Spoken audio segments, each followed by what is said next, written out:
मैं आपके साथ शेयर करने वाली हूँ सबकी फेवरेट मज़ेदार बेसन की बर्फ़ी, जो कि हम अक्सर बाज़ार से ही ले आते हैं कि घर पर अच्छी नहीं बनेगी।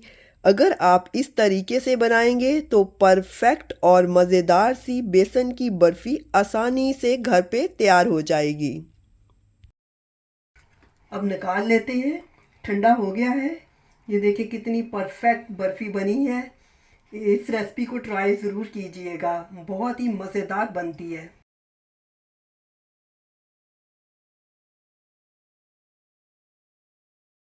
अस्सलाम वालेकुम, मैं हूँ Shahida. Welcome to my kitchen. आज हम बेसन की बर्फ़ी बनाते हैं। चलें शुरू करते हैं। कप से 2 कप बेसन है, यानी 400 ग्राम, और 1 कप चीनी है जो कि 200 ग्राम है। कम या ज़्यादा अपने टेस्ट के हिसाब से कर सकते हैं। और 1 कप देसी घी है और ग्राम से 200 ग्राम है। इसकी जगह पे बनास्पति घी या दूसरा ऑयल भी ले सकते हैं, लेकिन जो टेस्ट देसी घी में आता है वो दूसरे में नहीं आ सकता। कुछ कटे हुए बादाम है, ऐसे मैंने बारीक बारीक सा काटा हुआ है। पिस्ते हैं थोड़े से कटे हुए, और गिरी है थोड़ी सी, और चारों मग्स यानी खरबूजे के बीज। मेवे अपने टेस्ट के हिसाब से कम या ज़्यादा कर सकते हैं। अगर ना डालना चाहें तो भी इतना ज़्यादा फ़र्क नहीं पड़ता। 2 टेबलस्पून सूजी है। ये इसलिए ली है कि ताकि हमारी बेसन की बर्फ़ी दानेदार बने। और 1/2 टीस्पून रोज़ वाटर है। इसकी जगह पे खेवड़ा वाटर भी ले सकते हैं। अगर ना पसंद हो तो इसको स्किप भी कर सकते हैं। और 1/4 टीस्पून इलायची का पाउडर है, साबुत इलायची भी यूज़ कर सकते हैं। और कुछ केसर के धागे हैं, ये रंग के लिए यूज़ कर रहे हैं। अगर ना हो तो इसकी जगह जर्दा रंग फूड कलर भी इस्तेमाल कर सकते हैं। सबसे पहले हम चाशनी बना लेते हैं। चाशनी 1 तार की 2 तार की ऐसे नहीं हमने बनानी, हमने सिर्फ शुगर को मेल्ट ही करना है। 1/2 कप पानी डाल देते हैं और 1 कप शुगर डाल देते हैं। अगर आप कम मीठा लाइक करते हैं तो 2 टेबलस्पून कम कर लें, और अगर ज़्यादा लाइक करते हैं तो 2 टेबलस्पून ज़्यादा डाल लें। अब लो फ्लेम पे हमने इसको मिक्स करना है। 1/4 टीस्पून इलायची का पाउडर, और ये केसर के धागे भी डाल देते हैं।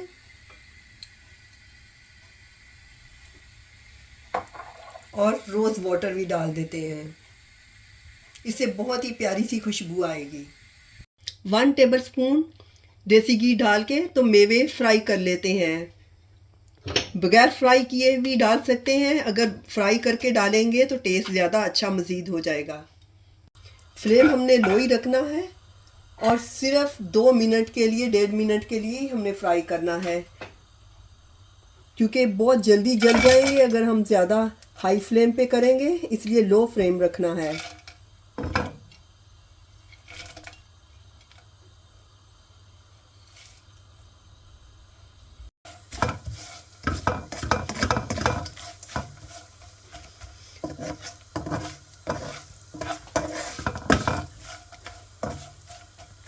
अब हम इसको निकाल लेते हैं, उससे पहले कि ये जल ना जाए।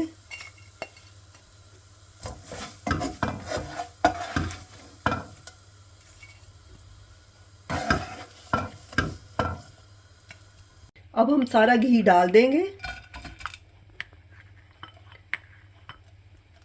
जैसे ही मेल्ट होगा तो इसमें बेसन डाल देंगे। घी हमारा गर्म हो गया है, अब बेसन डाल देते हैं।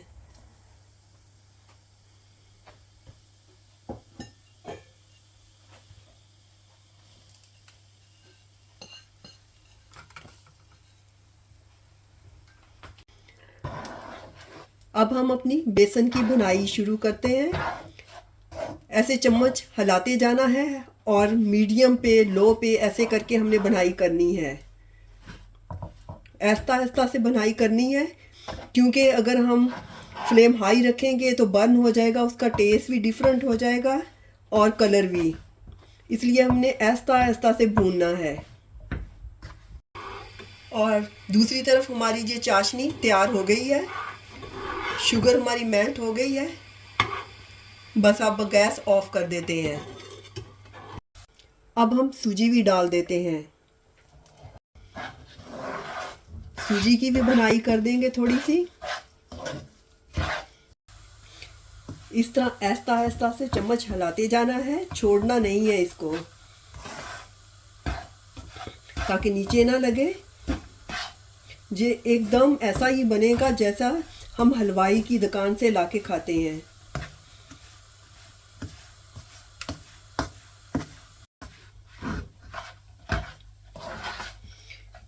इसकी बहुत ही प्यारी सी अब खुशबू आना शुरू हो गई है और ये चेंज होना भी शुरू हो गया है।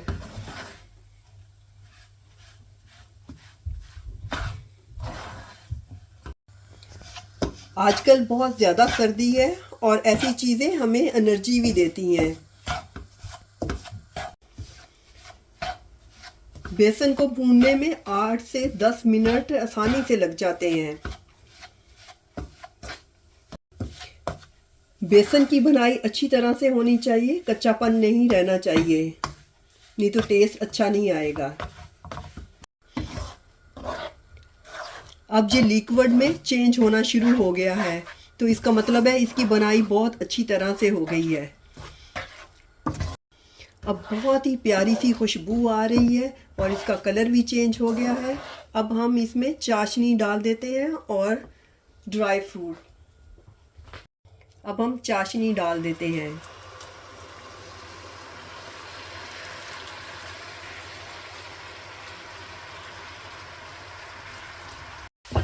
और साथ में ये ड्राई फ्रूट मेवे भी डाल देते हैं। थोड़ा सा बचा के रख लेंगे गार्निश के लिए।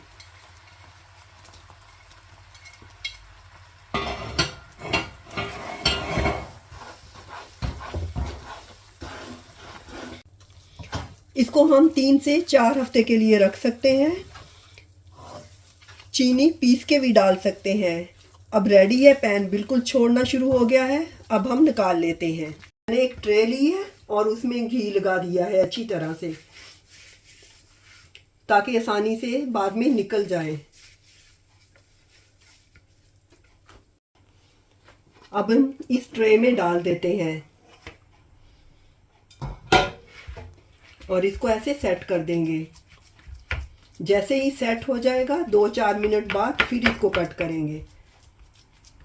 अगर ज़्यादा गरम गरम को कट करेंगे तो सही तरह से नहीं कट होगा।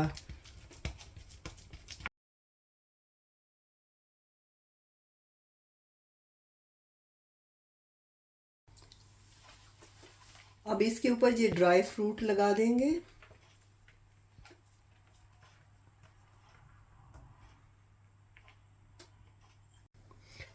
अब हम इसकी कटिंग कर लेते हैं। आप किसी भी शेप में कट कर सकते हैं जो आपको पसंद हो।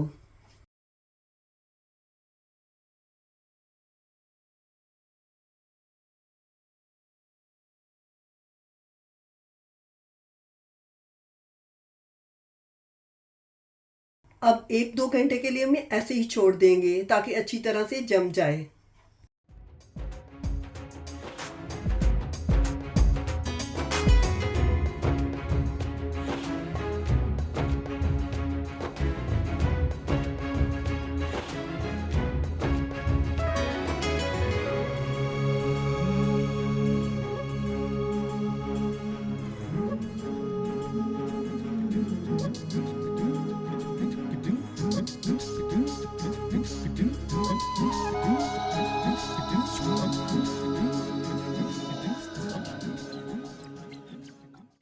अब निकाल लेते हैं। ठंडा हो गया है। ये देखिए कितनी परफेक्ट बर्फ़ी बनी है। इस रेसिपी को ट्राई ज़रूर कीजिएगा, बहुत ही मज़ेदार बनती है। ज़्यादा सजावट करने के लिए आप चांदी के वर्क लगा सकते हैं।